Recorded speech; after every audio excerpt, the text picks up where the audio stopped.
E aí pessoal, tudo jóia?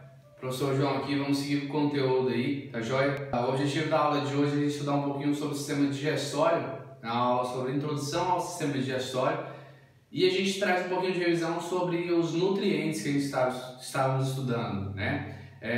Quando a gente fala sobre características de carboidratos, sobre proteínas, sobre vitaminas, lipídios, sais minerais, esses nutrientes aí, quando ele vai ser utilizado pelo nosso organismo, né, é o que a gente vai analisar nessa aulinha de hoje. É esse meio de digestão e de absorção desses nutrientes para que o nosso corpo consiga utilizar eles no seu metabolismo. Perfeito? Então lembre-se, dentro da sua célula, as suas organelas estão aguardando várias moléculas de nutrientes que você ingere.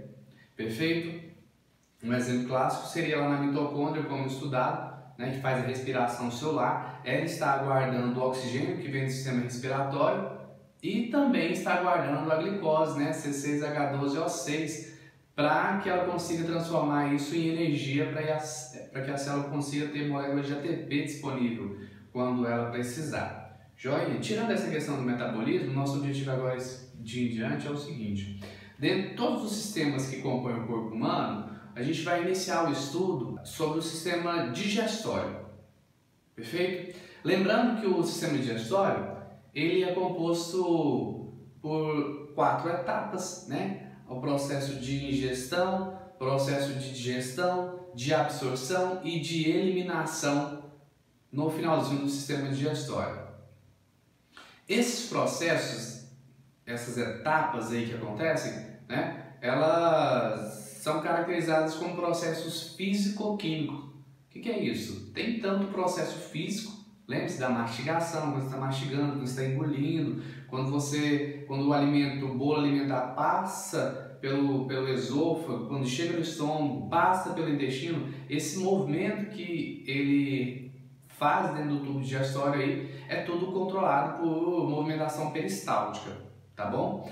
Aquela contração involuntária do músculo para fazer com que o alimento percorra esse tubo digestório.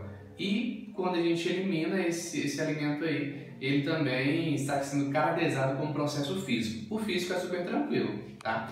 Já o processo químico, ele está dividido em 2 etapas: processo de quimificação e processo de quilificação.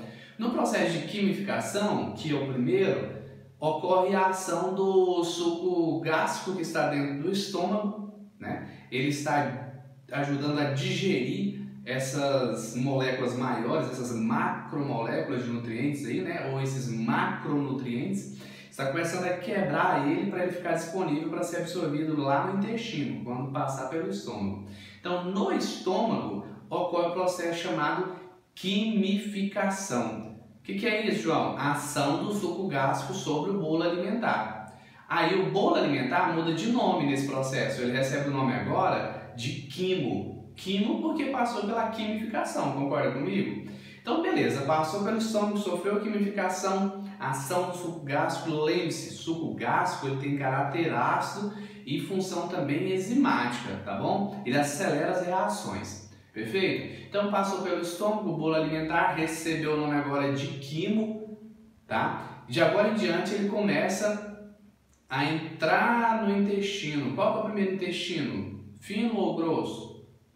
Fino, intestino delgado, né? Na primeira parte do intestino é onde ocorre a liberação de um suco pancreático e de uma substância chamada bile.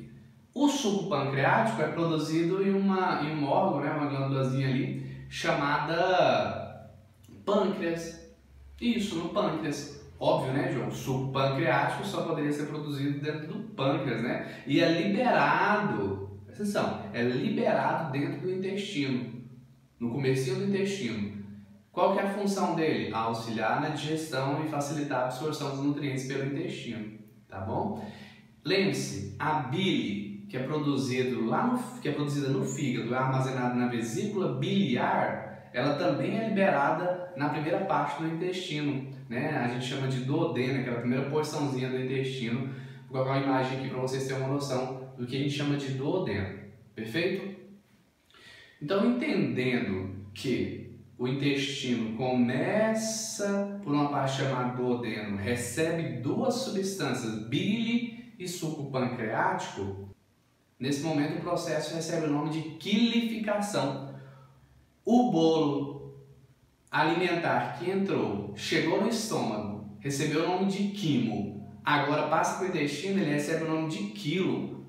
Perfeito? Então lembre-se, quimificação forma o quimo, quilificação forma o quê? O quilo. Que aí é quando você fala o seguinte, olha, eu terminei de almoçar, agora eu vou fazer 1 quilo. Na verdade seria o seguinte, terminou de almoçar, o alimento está passando pelo esôfago, né? Chegando no estômago, do estômago está sofrendo processo de digestão, vai para o intestino, quando começa a passar pelo intestino, opa, quilificação, formou o quilo que você fala, que você faz quando você termina de almoçar ou termina de jantar.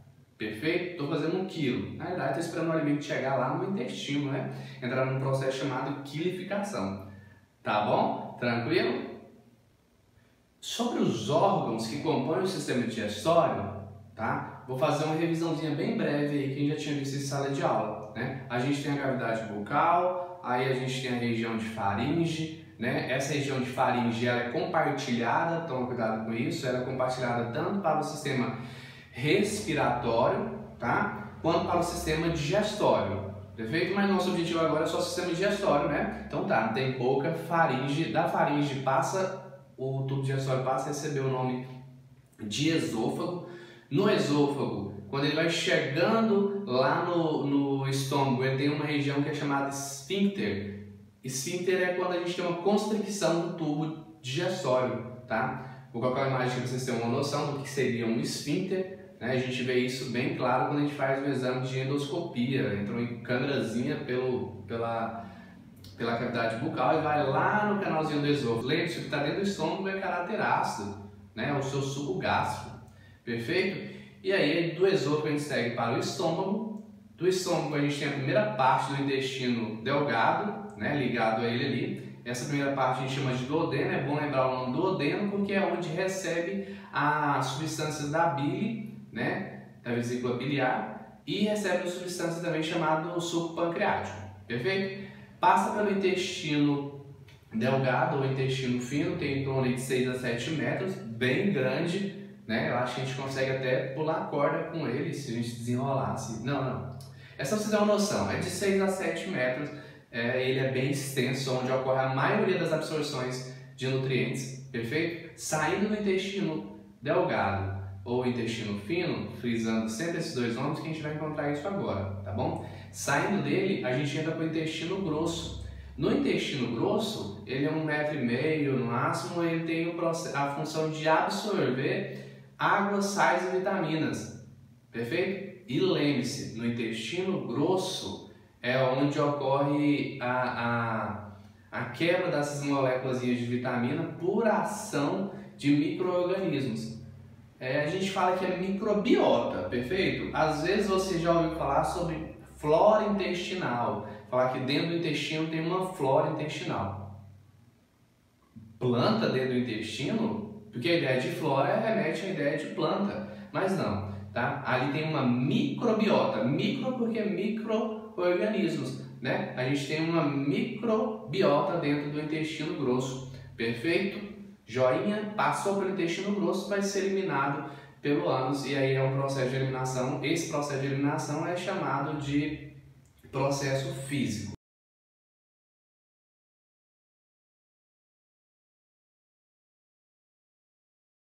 As microvilosidades, extremamente importantes dentro do intestino fino, porque elas auxiliam na absorção de nutrientes. A gente fala que ela aumenta a superfície de contato, tá bom? Se você observar essa imagem, a gente fala um pouquinho, a gente mostra um pouquinho para vocês aí essas pontinhas, né, que deixam o intestino, a parte de dentro do intestino, com a maior superfície de contato para absorção. Mas na realidade é que a membrana plasmática dessas células, elas se projetam formando essas microvilosidades, perfeito? E isso auxilia na absorção de nutrientes, potencializa a absorção de nutrientes pelo nosso organismo. Tudo bem? Eu vou te mostrar um vídeo aqui agora, bem simples, para a gente analisar todo esse processo de digestão, desde a entrada do alimento até a liberação desse alimento.